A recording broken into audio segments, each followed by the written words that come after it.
आप लोग बिल्कुल ठीक होंगे, सेफ होंगे अपने घरों पर और अपनी स्टडीज को कंटिन्यू कर रहे होंगे। गाइस, आज का जो हमारा टॉपिक है वो है नेग्लिजेंस। अच्छा, जो नेग्लिजेंस है इसके ऊपर ऑलरेडी आप में से बहुत से लोगों को पता होगा कि वीडियो बन चुकी थी और बहुत सारे लोगों ने आप में से देख भी चुके हो, ठीक है।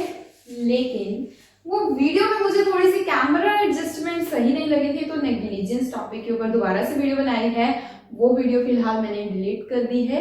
तो चलिए आज का टॉपिक शुरू करते हैं। लेकिन उससे पहले आपको बता दूं कि beauty and fitness and lifestyle से रिलेटेड एक नया चैनल जो मैंने बनाया है मस्ट टॉक के नाम से, उसे जाकर भी जरूर सब्सक्राइब कर लीजिए। उसका लिंक डिस्क्रिप्शन बॉक्स में तो मिलेगा ही, उसके साथ इधर आई बटन में भी मिल जाएगा और टॉट से रिलेटेड जितने भी वीडियोस अपलोड हो चुकी हैं उनका लिंक, उसकी पूरी प्लेलिस्ट का लिंक भी इधर आई बटन पे आपको मिल जाएगा, ठीक है। तो चलिए शुरू करते हैं अपना आज का लेक्चर। और वीडियो पसंद आए तो लाइक, शेयर एंड सब्सक्राइब तो कर लीजिएगा। चलिए लेट्स गेट स्टार्ट, ठीक है। तो गाइस, एवरीडे लाइफ में आप लोगों ने सुना ही होगा टीचर कभी अपने स्टूडेंट को बोलती है या फिर पेरेंट्स अपने बच्चों को, चिल्ड्रन को बोलते हैं कि तुम बहुत नेग्लिजेंट हो, तुमसे कोई काम नहीं हो पाता है, तुम सही ढंग से काम नहीं करते हो, वगैरह वगैरह वगैरह। तो इन सब डेली लाइफ में जो आपने वर्ड सुने हुए, आई थिंक आप में से कईयों ने तो सुने भी होंगे। तो इस डेली लाइफ में जो हमने नेग्लिजेंट वर्ड सुना है तो इसका मीनिंग क्या निकल के आता है? इस डेली लाइफ में जो हमने सुना है नेग्लिजेंस वर्ड, इसका मीनिंग निकल कर आता है सिंपल लैक ऑफ केयर या केयरलेसनेस, ठीक है। तो ये क्या है? Negligence in everyday life. लेकिन what about legal point of view? अगर हम लीगल पॉइंट ऑफ व्यू से सोचे तो नेग्लिजेंस क्या है?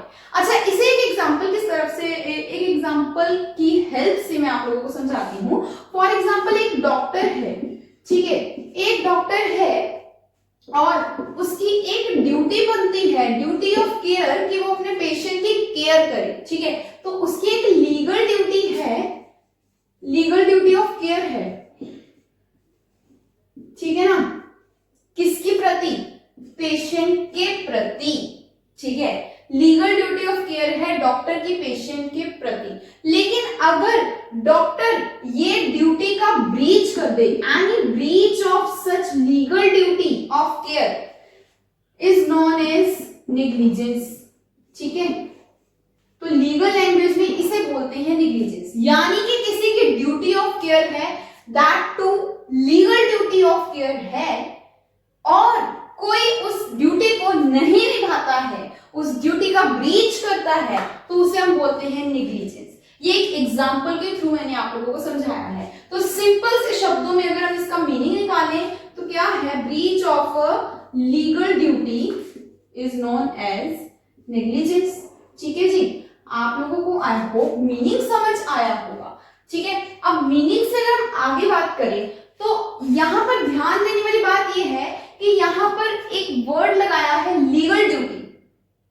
लीगल ड्यूटी यानी कि लॉ की नजरों में उस पर्सन की ड्यूटी भी होनी चाहिए। लाइक अगर फॉर एग्जांपल मुझसे किसी ने, कोई भूखा या ठंड के कारण बैठा है रोड के ऊपर कोई बच्चा, और मैंने उसको कोई पैसे नहीं दिए और ठंड के या उसकी कोई भी हेल्प नहीं करी, उसे कोई कंबल नहीं दिया, कुछ भी कपड़े नहीं दिए पहनने को, तो वो ठंड के कारण मर गया, इसका मेरे ऊपर कोई भी केस नहीं हो सकता है। क्यों नहीं हो सकता है? कोई ये नहीं कह सकता कि तुम नेग्लिजेंट थी, इसके कारण अगर तुमने उसको कपड़े दिए होते तो उसके कारण मतलब बच जाता, ठीक है। तो कोई भी ऐसे नहीं कह सकता है। क्यों नहीं कह सकते? क्योंकि ये एक सोशल ड्यूटी है कि मैं उसको कपड़े प्रोवाइड करूं, या एक मोरल ड्यूटी है, ठीक है। ये लॉ की नजरों में मेरी ऐसी कोई भी ड्यूटी नहीं है किसी के प्रति, ठीक है। तो लीगल ड्यूटी का मतलब जो लॉ की नजरों में हमारी ड्यूटी है किसी पर्सन की या किसी चीज की केयर करना, ठीक है। तो ड्यूटी लीगल, सोशल, लीगल होनी चाहिए जिसका ब्रीच हुआ है, सोशल, मोरल या रिलीजियस ड्यूटी नहीं होनी चाहिए, ठीक है। और अगर ऐसा कुछ होता भी है या सिंपल लैक ऑफ केयर है, सिंपली छोटी मोटी लैक ऑफ केयर है, तो वो उसका कोई भी लीगल कॉन्सिक्वेंस नहीं है, ठीक है। तो आई होप आपको मीनिंग समझ आ गया होगा। अब चलते हैं जो हमारे विनफील्ड थे और ऑस्टिन साहब थे, उन्होंने क्या क्या अपनी डेफिनेशंस दी नेग्लिजेंस को लेकर। तो चलिए एक बार इसे देखें, फिर उसके बाद आगे चलते हैं। ओके तो आप लोगों के सामने मैंने डेफिनेशंस लिख दी है विनफील्ड और ऑस्टिन ने जो अपनी डेफिनेशंस दी। तो विनफील्ड क्या कहते हैं? विनफील्ड कहते हैं कि नेग्लिजेंस क्या है? Negligence is a breach of legal duty, जो कि मैंने आप लोगों को पहले ही बताया, ठीक है, कि legal duty to take care है अगर किसी की, उस ड्यूटी का ब्रीच करना जिसके कारण डैमेजेस पहुंची है प्लेंटिफ को, और ये जो डैमेजेस पहुंचाना डिपेंडेंट की इंटेंशन नहीं थी, यानी कि उसने जानबूझकर लीगल ड्यूटी को ब्रीच नहीं किया है, लेकिन उसने केयरलेस होके इस ड्यूटी का ब्रीच किया है जिसके कारण प्लेंटिफ को डैमेजेस पहुंचे हैं। ठीक है, तो अगर उसकी यहाँ पे इंटेंशन नहीं है और उसने अपनी लीगल ड्यूटी का ब्रीच किया है और उसके बाद प्लेंटिफ को डैमेजेस पहुंचे हैं, तभी नेग्लिजेंस के अंडर आता है एज अकॉर्डिंग टू विनफील्ड। ठीक है, अब ऑस्टिन ने क्या कहा? ऑस्टिन ने कहा कि नेग्लिजेंस के केस में एक पार्टी वो एक्ट परफॉर्म नहीं करती जिस एक्ट को उसे करना चाहिए, to which the party is obliged. ठीक है, दैट मीन्स जो पार्टी है अपनी पॉजिटिव ड्यूटी को ब्रेक करती है, उसका ब्रीच करती है। ठीक है, पॉजिटिव ड्यूटी यानी कि कोई काम करना है और नेगेटिव ड्यूटी यानी कि कोई काम नहीं करना है। और ऑस्टिन ने कहा कि पार्टी को जो काम करना चाहिए वो काम वो नहीं करती, यानी कि पॉजिटिव ड्यूटी को ब्रेक करना ही नेग्लिजेंस कहलाता है। अच्छा, negligence also comes under criminal law and tort law. ठीक है, लेकिन आप लोगों को क्या पता लगेगा कि नेग्लिजेंस से आप डील कर रहे हैं किसी केस में, वो टॉर्ट लॉ के अंडर आनी चाहिए या क्रिमिनल लॉ के अंडर आनी चाहिए। तो इस चीज का एक ही सॉल्यूशन है जिससे हमें पता लग सकता है। वो सॉल्यूशन ये है कि जो डैमेजेस पहुंचे हैं उसे देखा जाता है। अगर डैमेजेस जो हार्म पहुंचा है प्लेंटिफ को वो बहुत ज्यादा, उसकी डिग्री हाई है, बहुत ज्यादा है कि किसी की मौत हो गई है या कोई जिंदगी भर के लिए अपंग हो गया है या वॉट एवर, वैसे भगवान ना करे ऐसा हुआ, लेकिन ऐसे केसेस होते हैं। तो अगर कुछ ऐसा हुआ है जिसकी डिग्री बहुत ज्यादा हाई है तब तो वो जाएगा क्रिमिनल लॉ में। लेकिन अगर थोड़ी बहुत ही डैमेजेस हुए हैं जिसे कंपनसेट किया जा सकता है तो फिर वो आता है टॉर्ट लॉ के अंदर। ठीक है, आई होप आपको ये क्लियर हो गया होगा। अब इसके बाद हम चलेंगे twofold meanings of negligence. ठीक है, तो आप एक बार ये देखिए।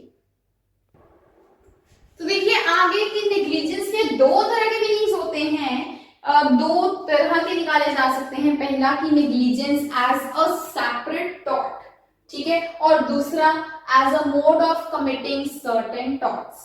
तो अगर हम बात करें कि नेग्लिजेंस एक सेपरेट टॉर्ट भी माना जाता है, ठीक है, सेपरेटली, और दूसरा इसका मीनिंग ये है कि नेग्लिजेंस के कारण और भी बहुत सारे टॉर्ट्स कमिट हो सकते हैं, जैसे कि ट्रेसपास या डेफामेशन और न्यूसेंस वगैरह। ठीक है, फॉर एग्जाम्पल कि अगर कोई पर्सन नेग्लिजेंट है, केयरलेस है, उसके कारण उसने ट्रेसपास कर दिया, ठीक है, तो यहां पर नेग्लिजेंस के कारण ही ट्रेसपास हुआ है, तो यहां पर उसका दूसरा मीनिंग दिया जाएगा। ठीक है, लेकिन अगर नेग्लिजेंस ही हुई है पर्टिकुलरली और उसके कारण कोई सिंपली डैमेजेस पहुंचे हैं तो वो सिर्फ एक सिंपल सेपरेट टॉर्ट में आ जाएगा। ठीक है, ओके, अब यहाँ तक हमने अभी तक मीनिंग किया है। अच्छा, नेग्लिजेंस का जो टॉपिक है वो काफी बड़ा जाना था, इसके ऊपर केस लॉस बहुत सारे हैं और नर्वस शॉक का टॉपिक आ जाता है, इसमें इसके एसेंशियल्स आ जाते हैं कि वो कौन सी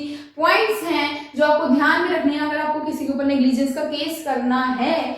ठीक है, तो वो सारी जो चीजें हैं, अगर वो काफी डिटेल में चला जाना था वीडियो काफी लंबी हो जाएगी, तो इसलिए वीडियो को पार्ट्स में बनाया गया है। तो सेकंड पार्ट जल्दी ही अपलोड होगा, अभी बस ये लास्ट पॉइंट देखिए। तो नेग्लिजेंस का अभी तक हमने मीनिंग किया है कि failure to exercise standard of care.